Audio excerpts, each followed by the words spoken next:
This is a recording of a live Zoom presentation put on by the Altadena branch of the Seed Library of Los Angeles. There are some technical issues in the hour, but it is a great presentation with great information, so stay tuned. Our presentation today, we have Amelia Mcdonald from our very local, hyper-local urban farm, McDonald's Urban Farm in Altadena, just nestled up against the San Gabriel Mountains.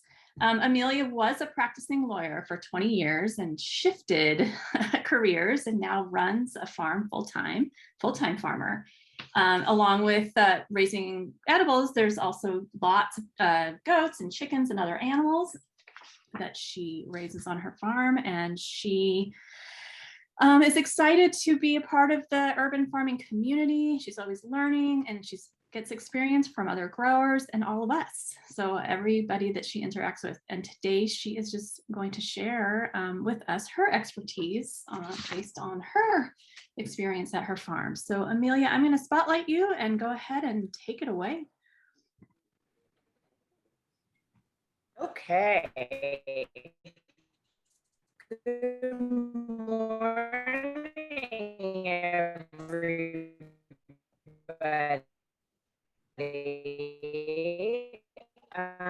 Thank you so much for joining us today. First of all, I'll apologize for the technical difficulties. They were mine, not the much more experienced Zoom SOLA people who are on and ready.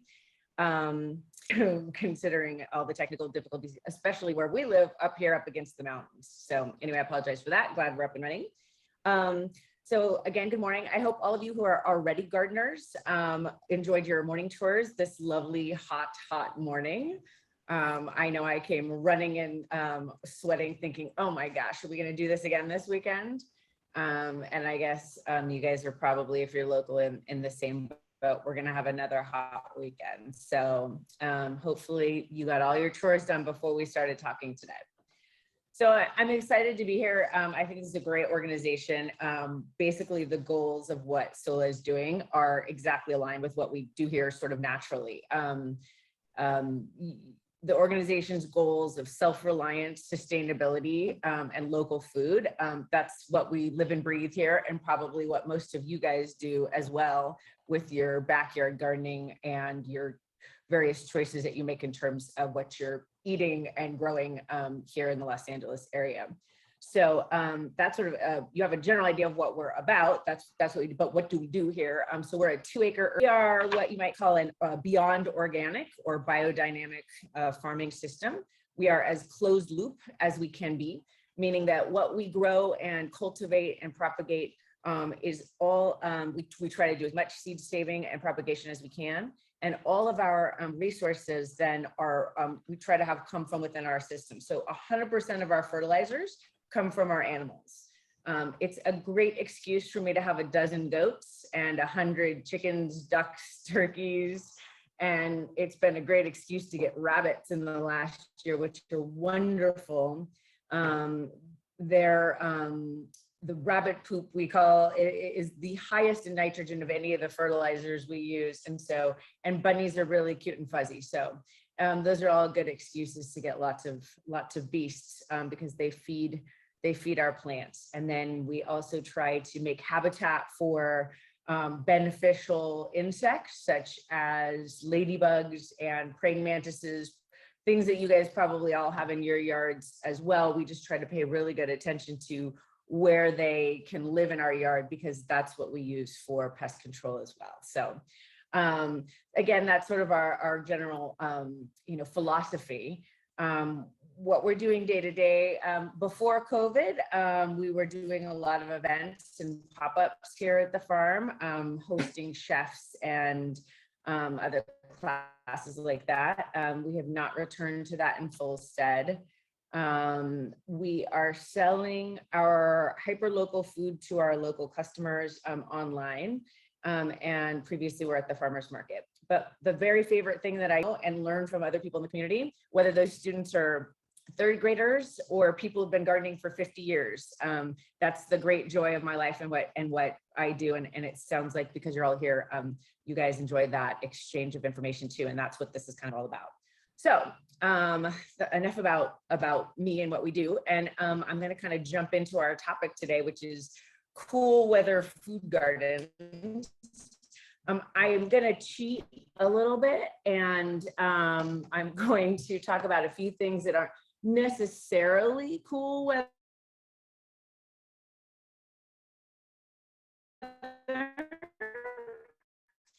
but they, hold on, apparently my video is not working.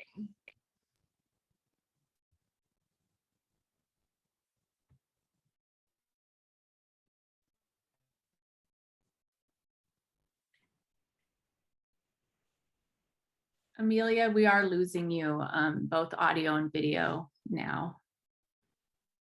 Can you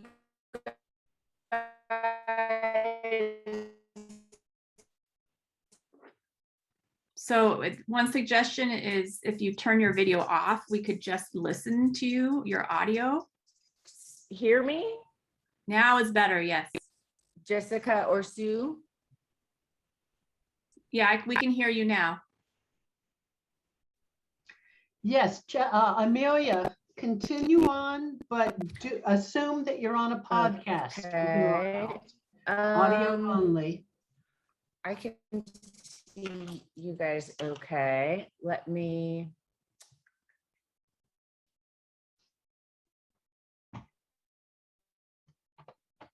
Just double check where we're at. Well, hopefully I'll be able to turn it on and okay. I'm going to give it a second just because I'm really hoping we can see and touch a lot of different things today. How is it with the video now? How was it with the video there? We don't see any video, but when your video's turned off, it's really clear. Your audio is clear. We just see your name.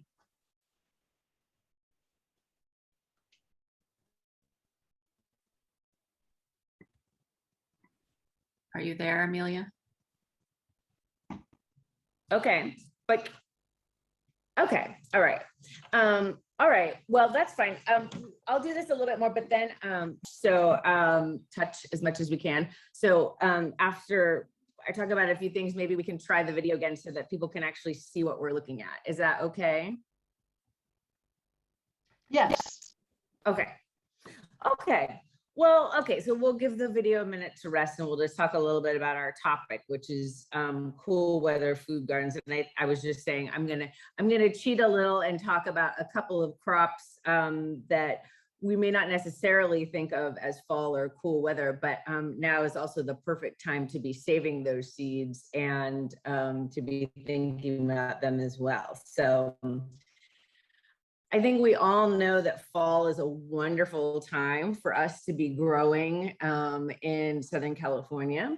It can be tricky because, like I said, it can be very hot, but that's also the treat of it. I always try to push my seasons a little bit, and I bet you guys do too.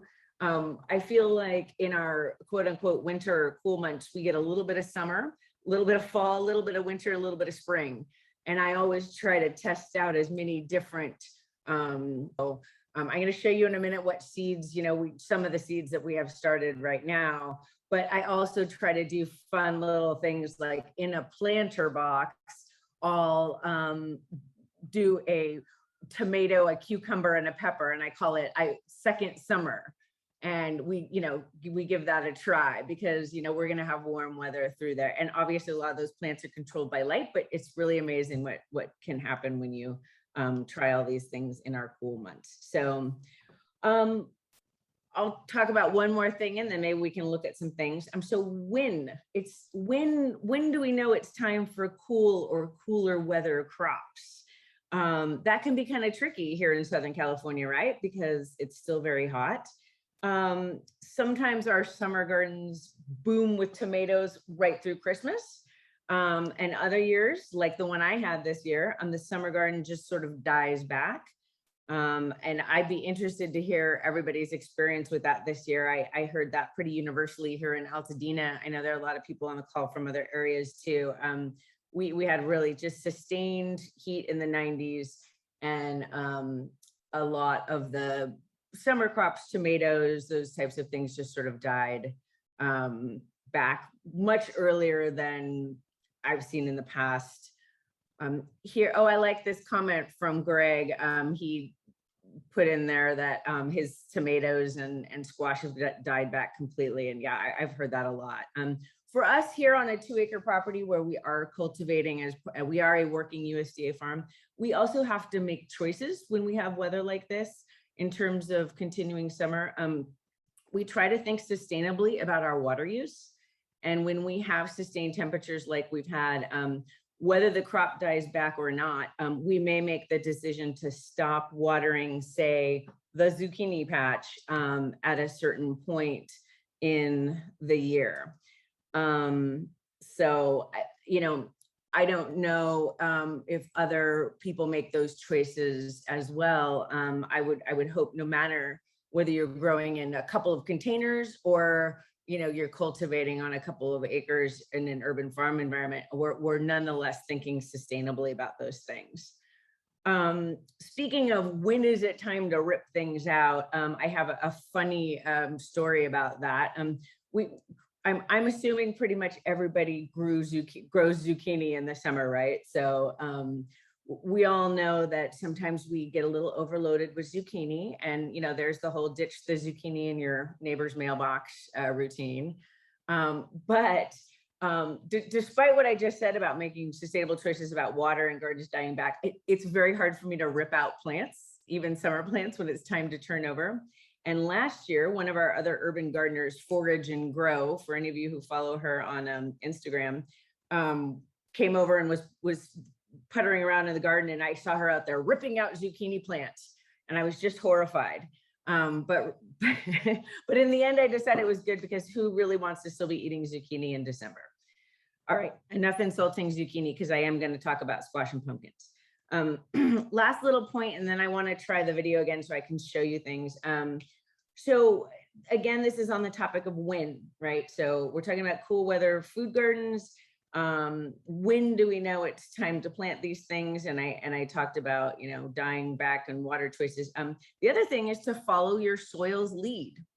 All of us, I assume, are organic or beyond organic gardeners, which means despite our best efforts to save every seed, just kidding, from our plants before, we're going to get volunteers.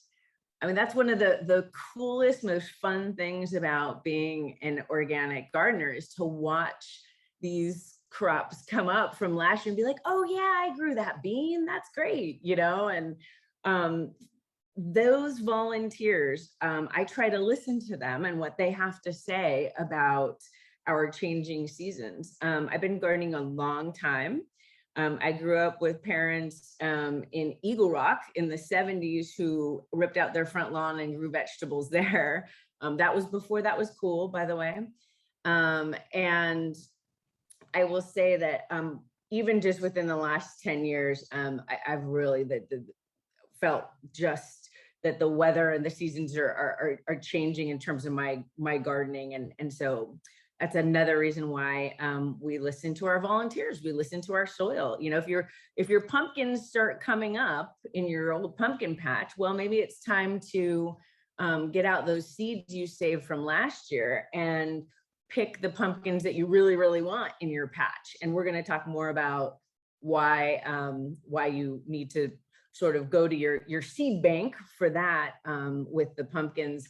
But it's always interesting to follow the volunteers. We're going to talk about some specific examples of that. So volunteers to look for, pumpkins for the fall, chard, like also rejuvenation of plants. My rainbow chard and kale, just, you know, I cut it back, and then you see it just start kind of, you know, rejuvenating, coming up again. That tells us, hey, well, you know, these crops are doing well right now. So I listen to them and think, okay, let's put some more of those in if that's what we want to do.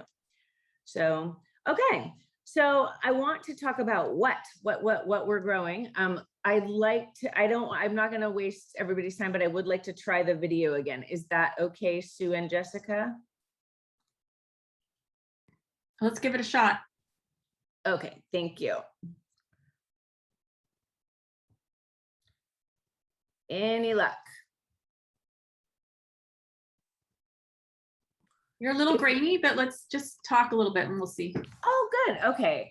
That's good. I can't see myself in the upper left-hand corner in addition to the spotlight view, but if we can't see things, then I will ask if we can also try one other Wi-Fi connection, but I'd like to try this. So this is okay? Okay-ish? Yes. Okay, good. All right, so what are we growing? Let me grab a couple of examples.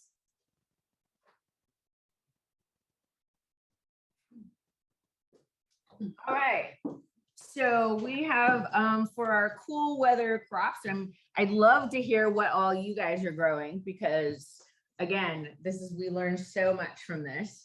But I mean, and this is just basic for those of you who already do all this stuff, it's time.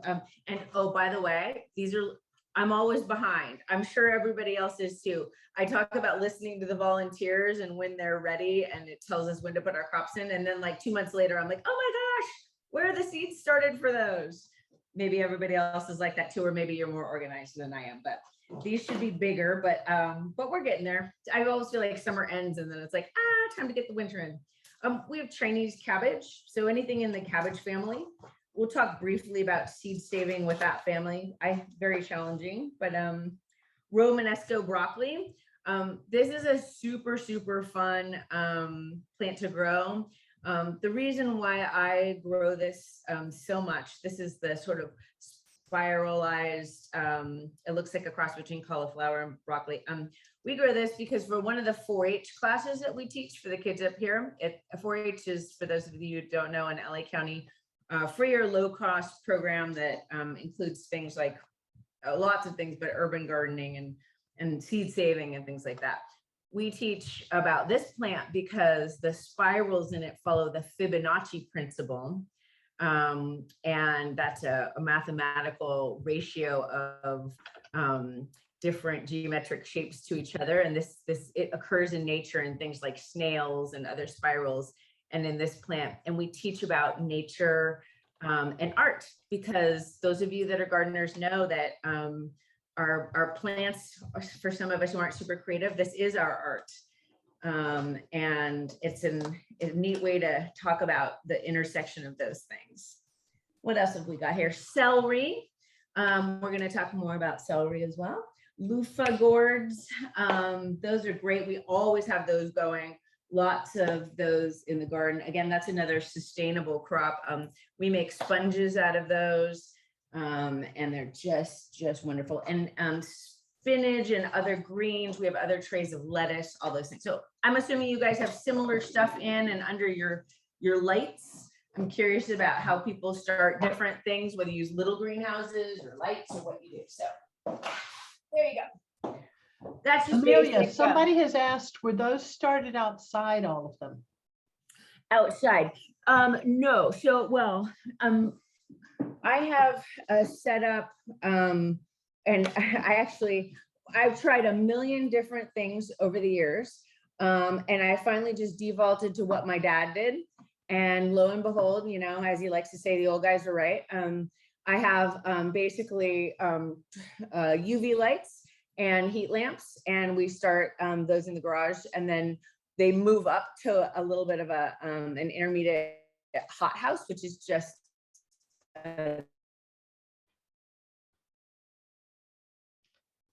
insulated with some plastic. Can you turn your video off for a minute? Heat, and then they go in. Yeah. Thanks. Okay. Is that better? Yeah. Okay. I'll tell you one fun thing about starting seeds that I really, really enjoy. That's part of our biodynamic closed loop system that I keep rambling on and on about. But one of my favorite things I did this year was get really wonky with my soil. And maybe some of you guys do this too. you know, especially if you're saving seeds from local areas. I mean, you know, purchased soil. You can make your own soil using your animals' droppings or your neighbors, you know, livestock droppings or chicken straw. And I actually make 3 different grades of soil: rough, medium, and fine, and use that to start various types of seeds. And that's something really, really fun you can do with animals if you're using that kind of system. You know, look in your local area. A lot of people who have goats and chickens and rabbits and stuff are looking to have people get rid of, help them get rid of their, you know, their stuff. There's someone here who calls it goat gold. I think you just shovel yourself a couple bags and you've got enough to make yourself trays and trays of seeds that just go nuts. So, all right. Amelia, All right, so now Amelia. I'm going to talk about what I'm supposed to talk about a little bit more, which is saving, a little bit of focus on saving seeds and doing that.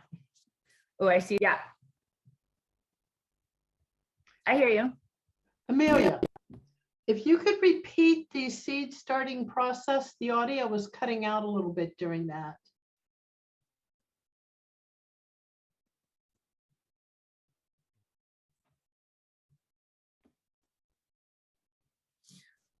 Hi, how is that now?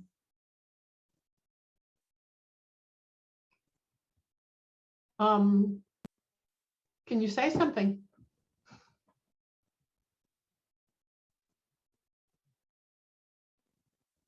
Yeah, can you hear me okay?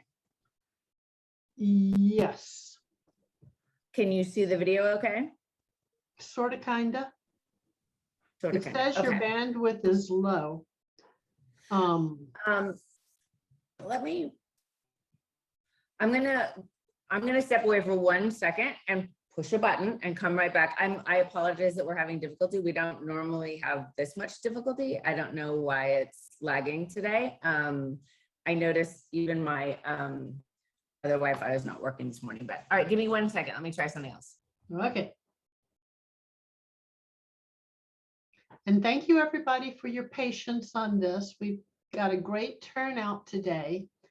Don't know what's happening up in Altadena with the Wi-Fi, but there is definitely an issue. Yeah. Anybody got any dad jokes while we're waiting?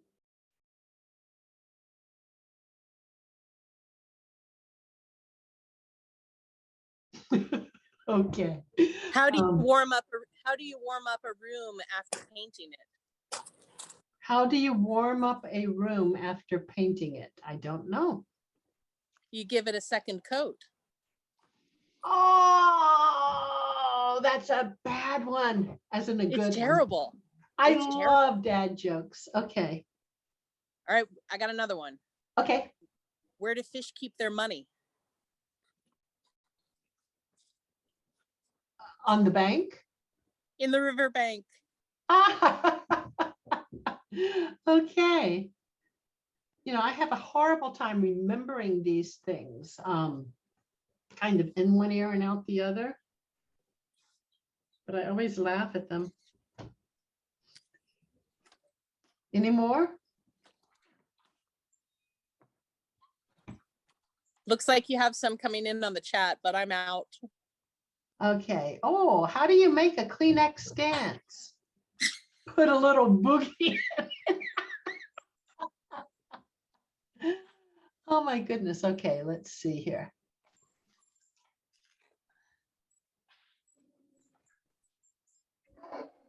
Is the September Shlola catalog ready?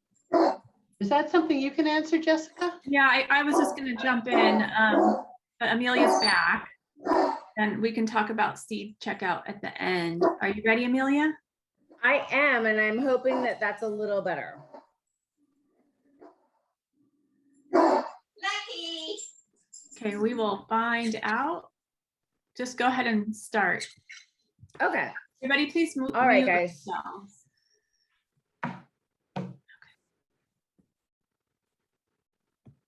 Okay, go ahead.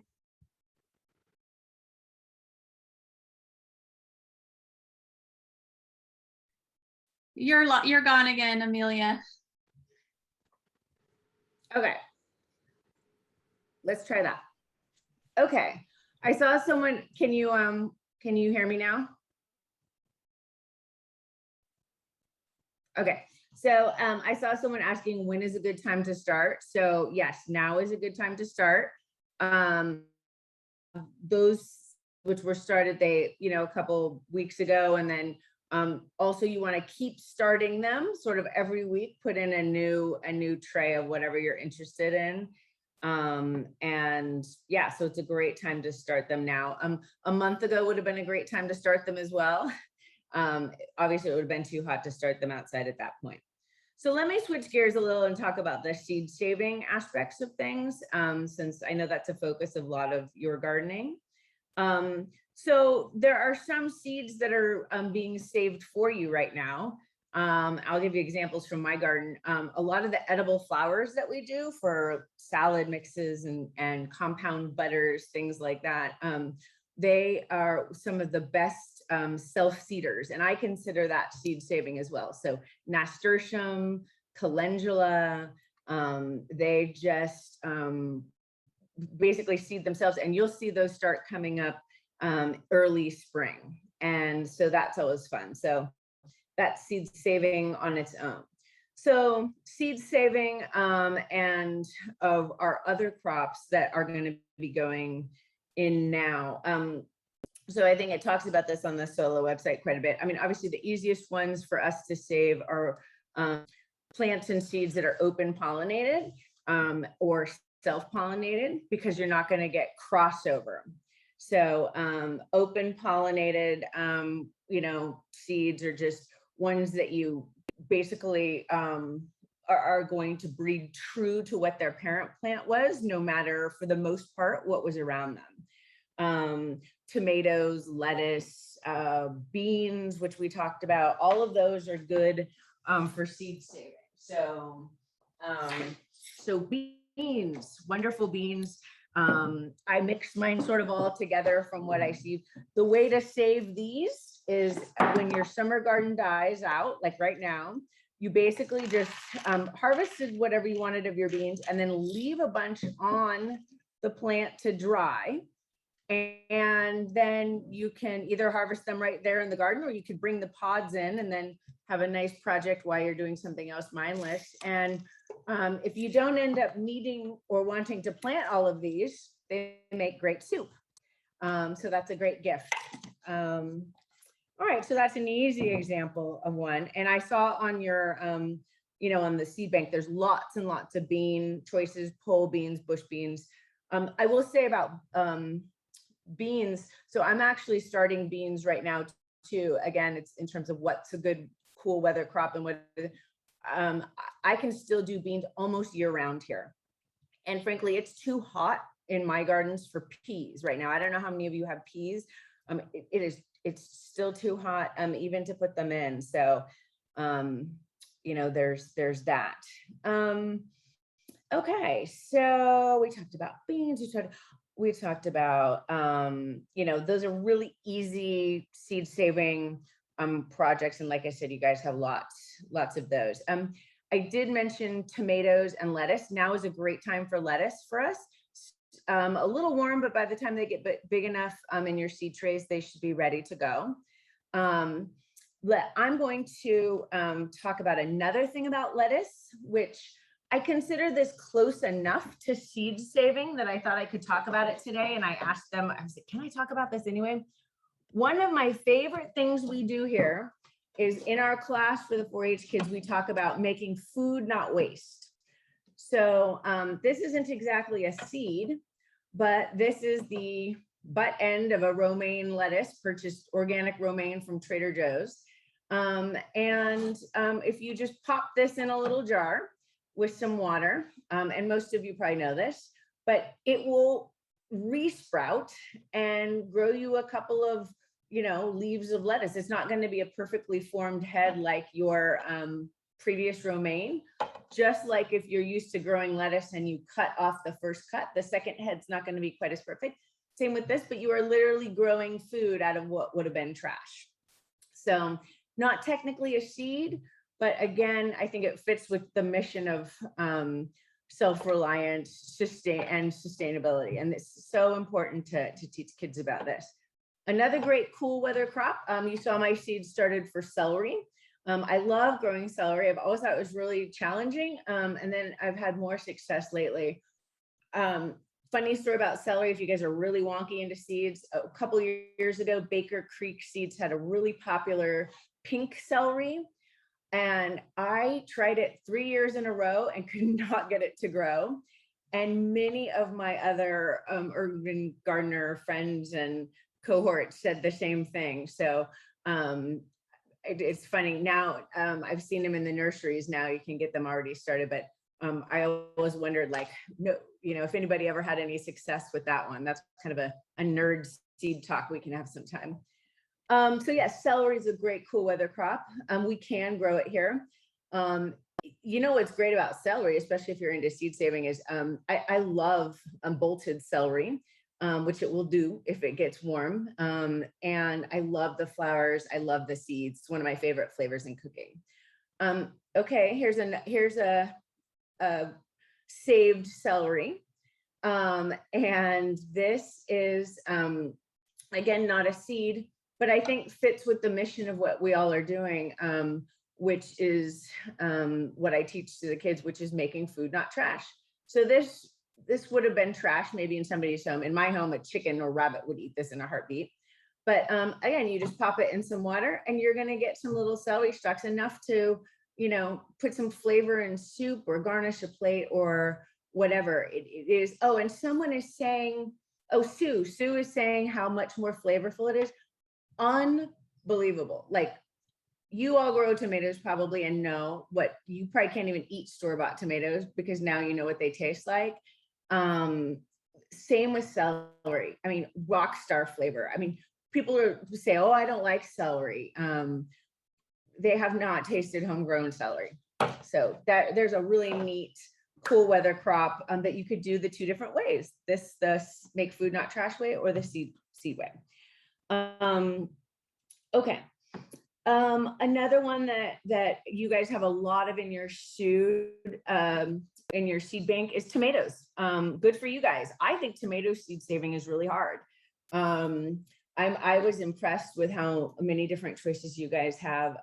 If you have the right kind of tomato seeds, you will get plants that breed true.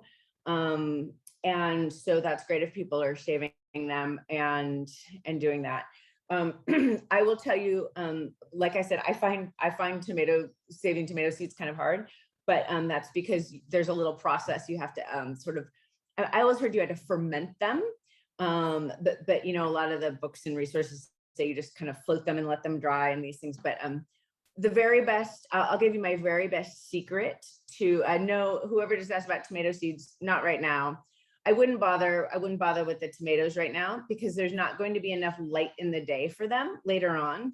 I did tell you about my little second summer box that like you can have tomatoes that winter over. And then I know this is like against the seed saving thing, but you can buy a cherry tomato at Home Depot and pop it in and see how it does from now through December or something like that. But I would not bother.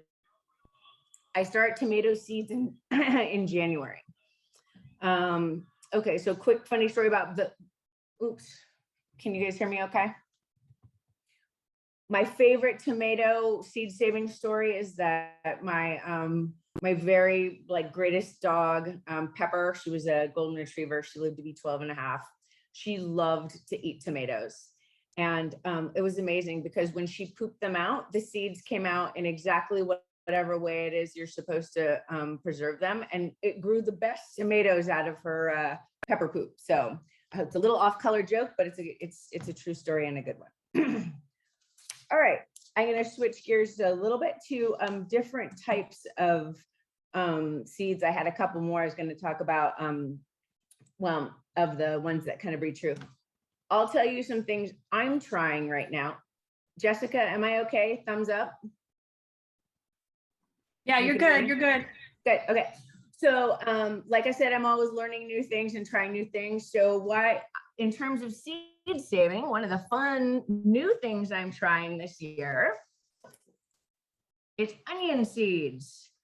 Now, you guys probably know, if you're super into seed saving, the funky thing about onion seeds is that they actually they're supposed to take 2 years to, you're supposed to leave them in the ground 2 seasons in order for the seeds to be viable.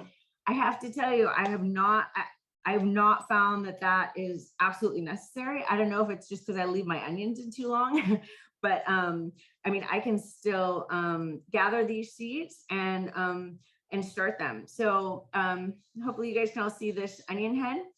I let my fresh onions flower like this. Now, lots of people will say that changes the flavor of the onion.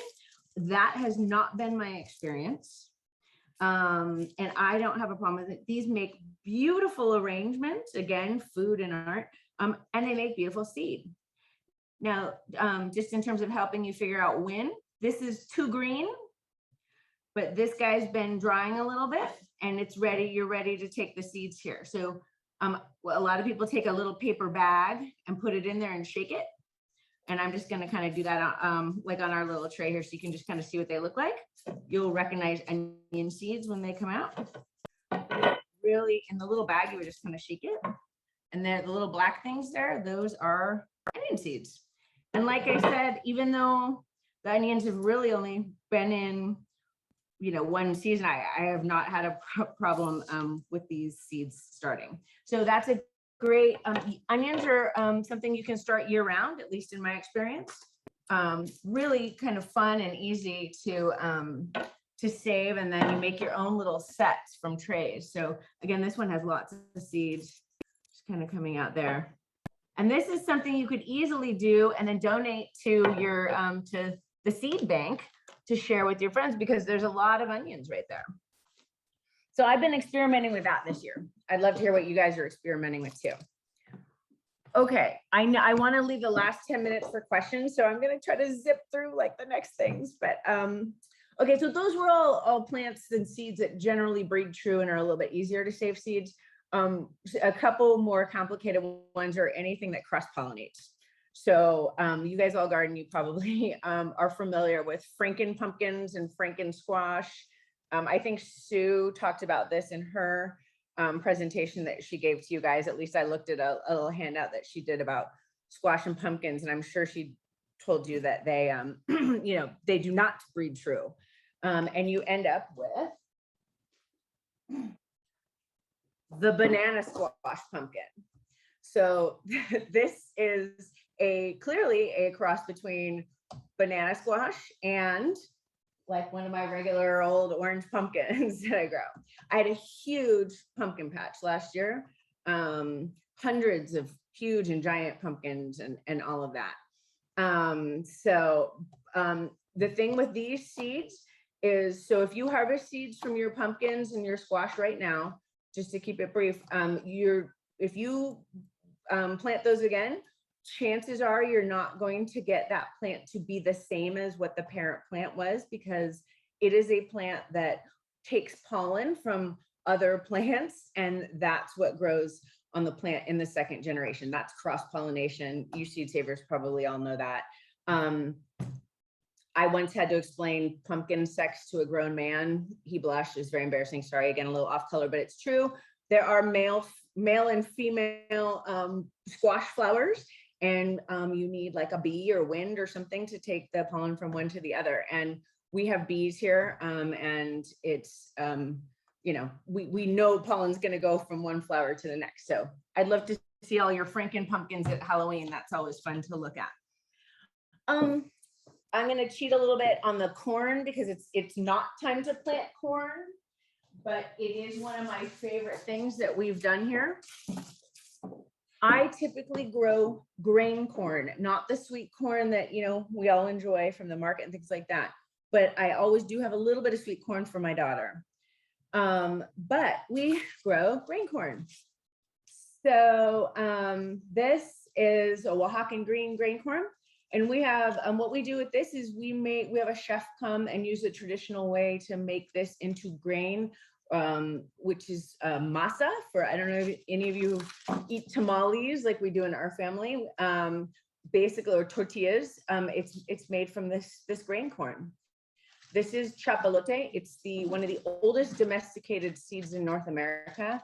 It is, and it's hard, right? So this is what Nixtamal. Yes, with Alan's. Greg saying, oh yes, that's right. The Nixtamal class with our chef Alan. Yes, wonderful. So if you plant this and sweet corn at the same time, this is another example of a seed that will cross-pollinate.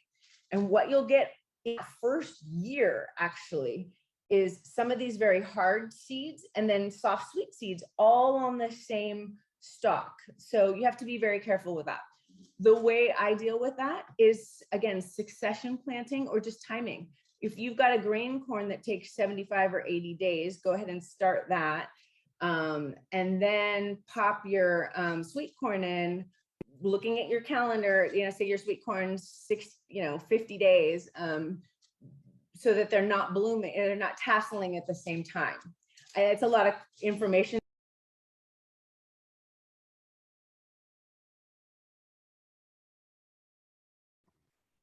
Are you there, Amelia? You just left us.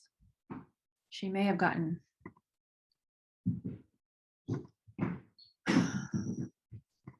The day has been fraught. Yeah. Oh, she's back. Oh my gosh, she disappeared, Amelia. I don't think that was me though, because I don't think I can make the whole thing go away. Okay. I'm gonna just do a couple more things and then we'll take questions. Other things, so yeah, other things that cross-pollinate are hemp or cannabis, for any of you that are familiar with those, either for industrial uses, medicine, CBD and hemp, any of that. So that's another example of a seed that very much cross-pollinates. And again, so you're not going to get a plant that breeds true. So corn, someone's saying corn, that way later, like March, April. But I only talked about corn because the cross-pollination example is just so I couldn't resist. So I also can't resist talking a little more about seed saving. And I don't know the answer to this, whether you guys have potatoes in your seed bank, but potatoes are seeds, and lots of people spend lots of money on very fancy seed potatoes. For example, from this is a lovely company, Celery garlic farm. These are seed potatoes. Well, what I teach the kids in the Make Food Not Trash, fess up, everybody's got one of these guys on their counter, right? So you go to Trader Joe's, you buy some organic potatoes. You don't eat them all, or there's like one lonely one that got under the basket. Well, guess what? This is going to make a ton of potatoes. And God help me, I bet the whole internet's going to go out again, but I'm going outside. You're going to have to see this. And then, so just real quick on the seed saving of potatoes. Can you guys all see that? That's a composter, like probably what a lot of you have. And over there is my favorite. It's a trash can that we usually label Make Food Not Trash. And you just put your dirt and potatoes in there. You cover them, the greens come up, cover them again. You can grow 100 pounds of potato in that trash can. And again, I'm rushing a little so I can take your questions, but this is a small example of potato seed saving. We do these little bags on the deck. You're not going to get a ton out of here, but this is how easy it is. Put it right by your kitchen door. Don't throw that potato away. It's a seed. As long as it's organic, you save it. And this one's not totally ready, but I decided I'm going to play with it for us today anyway. You basically would build we have a better potato sifter than that, but you essentially would just dump your soil out. You guys can see me. And you're gonna see this basically from one little potato that you threw in there from the kitchen, you're gonna get all these little guys. These are beautiful. It's what you call new potatoes. I hope you can all see me digging in the dirt. My daughter and I have a great potato salad here for lunch with some beets and feta. Look at that.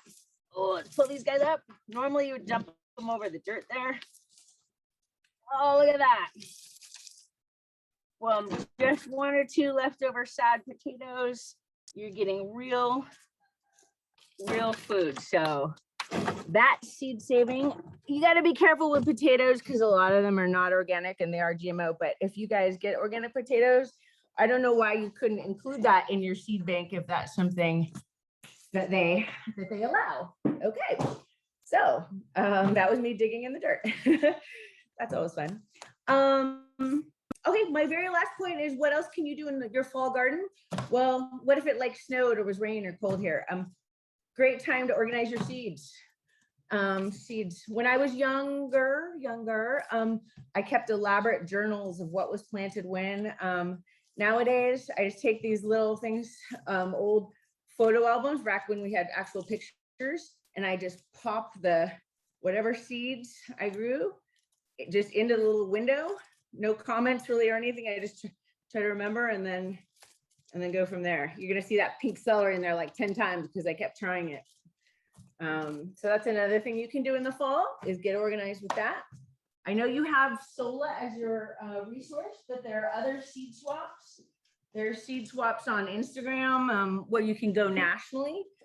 You get these cute little packages from people all around the country, which it's really lovely because, you know, food is art and culture and all of that, you know, and you get their recipes and all that. The only thing is sometimes you get seeds that will not grow here. So that's the benefit of having your hyper local seed bank that you guys use. But it's really neat to see how beautiful my daughter and I make these little packages too and send seeds that we've saved to all these people around the country as well. So, and just speaking of, you know, seed saving as art and culture and all that. I don't know, this one gives me a little bit of goosebumps. This is my dad's teasel, the teasel, a beautiful, unusual plant from 2009. I just popped it out of the refrigerator. You know, the beauty of what you guys are all doing with gardening and saving seeds and doing that on a hyper local basis is that, you know, we're making our own community, our own culture. You know, in my family, we have cuttings of cactus from my great grandmother, and I love carrying on my dad's seeds from, you know, crazy years and things like that. And you guys are all doing that on a community basis. And I think that's really, really neat and really special. And if we don't do that, we're not going to survive. So good job, everybody. And thank you, Sola people, for doing what you do as well. I'm happy to take questions if someone tells me how to do it. I have a list of questions here I've curated for you. First of all, Mary wants to know, have you ever grown popcorn? Popcorn. So flint corn.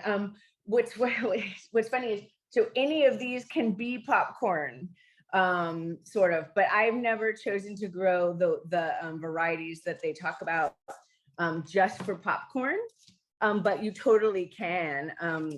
This is a great seed catalog. I know you guys all use your seed bank and stuff, but it's also when you get new things in and test them, you can share them. This is all organic. This is from Tucson, Arizona, where I went to law school. Nativeseeds.org, wonderful organization. They have some great popcorn, flint corn, native corns. I'm really into that because, you know, that's my heritage as well. And, you know, I won't go on and on about corn. I could do a whole class on corn. Okay. Yes. Next question. Okay. Whitney wants to know, still on the corn theme, when to start corn. Well, sure. There's an old saying, mostly it was for the Midwest, but I guess it applies here too. Knee high by the 4th of July. So if you want your corn knee high by the 4th of July, you know, I'd start that in no later than April, like May or the end of April, beginning of May, like in trays. Yeah, okay. I do that. I start corn in trays. Most people don't. I do that because I get a jump on it because the grain corn takes a really long time. So if you're growing sweet corn, you'd be fine popping it in. And I maybe other people have more knowledge of this than me. I'm a little bit, maybe a little bit loosey-goosey, but yeah, I mean, I would say I start itching to get if I was doing sweet corn, by May, it definitely should be in for end of summer corn. Flint corn, grain corn way earlier, yeah. And I start in trays. Most people don't do that. Thank you. When to start potatoes? Potatoes, anytime, any day, all year. That's what's Really? great. Because you can do it in those trash cans that we just looked at. All day, every day, you're making potatoes. It's one of my favorite seed saving things. Oh, good to know. Can you talk more about onions, when to start them and how to grow them? Onions. So like I said, this is the one I'm teaching myself right now. We all got to keep learning and trying new things. So I've had luck starting onions year round in, making my own little set. So sprinkling those seeds on soil and then letting them come up. And these are my onions that I just harvested, at the end of summer. That was fun. Beautiful guys this year, beautiful crop this year. And so I'll put those in now and I'll see how they do and I'll let you know. Okay, back to potatoes for a minute. How much sun do potatoes need? Sun, well, none at all. You never, ever, ever want to see your potato unearthed in your bag. I won't run back out there, but because they actually can become poisonous. And I don't mean to scare anyone. I hate fear in food and growing and all that, but you don't want an exposed potato. You cover them totally with soil and then you just put the trash can out. But yes, once the greens come up, yeah, they need sun. But frankly, I mean, you could get them to grow in, I'd say, medium to full sun, even almost low. They're really, really hardy. Let me warn you one thing. One of the reasons why I do the trash cans now, and you guys all, maybe you don't use any kind of planters or things like that. Wherever you plant potatoes, they will be for the rest of your life. So if you have one raised bed and that's where you garden, I do not recommend putting the potatoes right in there because you'll just keep having potatoes all year, every year, and you'll be like, ah. So yeah. Okay, on seed saving, are there any particular seeds that you recommend not saving? Well, I was joking about the Franken pumpkins, right? I don't save my squash and pumpkin seeds because I have beehives and an almost 1 acre pumpkin patch. I mean, I'm never going to get a squash or pumpkin that breeds true to what the parent was. So it doesn't do any good to save it in the traditional sense of what, this organization does and what you do as gardeners. I love pumpkins. They're one of my favorite things to grow. And I'm actually kind of picky about them. I want them to look a certain way and be certain colors. And you are never, ever going to get that from a saved seed on squash or pumpkins. I see that you guys have some on your, in your seed library. I'm assuming those people are growing them in covered or greenhouses or, that kind of thing. So yeah. A lot of the seeds that we have in our library come from seed companies. Oh, I see. So you're sharing. I thought the requirement was you had to save them, not requirement, but that saving them yourselves. Yeah. Oh, we do our best more to save what we can, but not everything. Right. That that would be really, really hard. And that's why the tomatoes I was super impressed with and that kind of stuff. So that's seed swap, this thing. So when to start pumpkins. So now is totally cool. Not going to get them by October unless they're the little ones. But if you start those little Jack B. Littles, you could probably get those by October. When to look for the pumpkins is when look and see when you start seeing squash come up in your garden, then throw your seeds in. like basically this was a really weird year. I already have a whole crop of pumpkins. They were done in August. But you could start them in July. You could start them even earlier and have giant pumpkins for Halloween. So look how many days they take. So if you're doing like a big max pumpkin that's like 120 days, you're gonna want to get that seed started a month before the 120 days so you can get it in. I hope that makes sense. Yes. Now, when you save seeds, do you differentiate between one? And technically here, When you save seeds, do you differentiate between ones? I was just gonna say, you can grow pumpkins or squash any time of year here. And I think Sue talked about this in her prayer.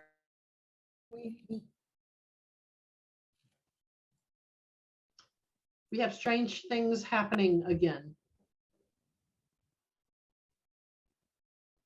Can you hear me?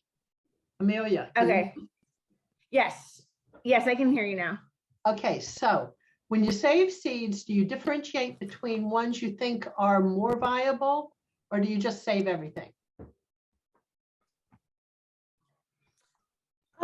Well, for absolute certain, you never want to save seeds from a plant that was diseased, or, for example, I know everybody had a lot of spider mite issues this year with tomatoes. I know I did. I mean, even if you get like a couple tomatoes off there, I mean, I just would not bother saving those seeds, because while they might be viable, they might be more prone to disease. So I would not save those. Yeah, look for an intact seed with the seed cover still on it, not broken in any way. With the onions, it seems, this is an experiment for me, but it seems to be they all pretty good and a very high germination rate. Greg asked whether it is too hot to move brassicas outside yet. Absolutely. If you have already seedlings, whether they're this big, or this big, it is too hot. And that's what at the beginning I said, I love growing anything in that family. But we had I think we had a 89 or 90 degree day last November. What happens with anything in the cabbage family, like they will never form a head. So even if they keep growing and doing another thing, if they get above that temperature, they will never get ahead. Very, very tricky to grow those here, to be honest. If you have limited space, I would think long and hard about it. When I had a little itty bitty garden on Maiden Lane here in Altadena, I am very selective about what I grew of those, because if you get a hot day, your whole thing's out. And that whole crop, the first time you get a hot day in like February, same, it's going to be done. So we have a very short, cool season. That's why at the very beginning of the talk, I said it's fun and it's tricky, but you can get treats out of it if you get it just right. But a lot of that is luck. I mean, Sometimes I think a lot of gardening is luck in general. Yeah, assuming you're doing everything right, there's, it's still some luck from there. Yeah, sometimes the stars align, sometimes they don't. Anyway, the more knowledge you have, though, the more success you're going to have always. Whitney asks if you could repeat the seed starting process, because that was when the audio was cutting in and out. When you were talking about how you start your seeds in the garage. Did you get all that? Okay, can you hear me okay? Can hear you fine. Yeah. Okay. Seed starting process for which early in your session, you started talking about starting seeds in the garage, and you were describing the process, but then the audio started cutting in and out. So if you could just go through that again. Yeah. That's easy. Just the same way my dad started his medicinal plants in the garage in the 70s. Utility light bank from the hardware store with a tube light with look online. You want the highest UV. Some of those tube light don't put out a lot of UV at all. Get one that you don't have to buy the expensive grow ones even. Just get a regular, tube light that has enough UV output. They all rate them now. And I literally took an old bookshelf and cut shelves out of it and just hang the utility lamp, a long utility lamp, and then just hang the light on it. And then you put your trays and you just want to move the light, up as they grow. And I put heat lamps on them, what I use for like chickens, those little heat bulbs. But that's just extra.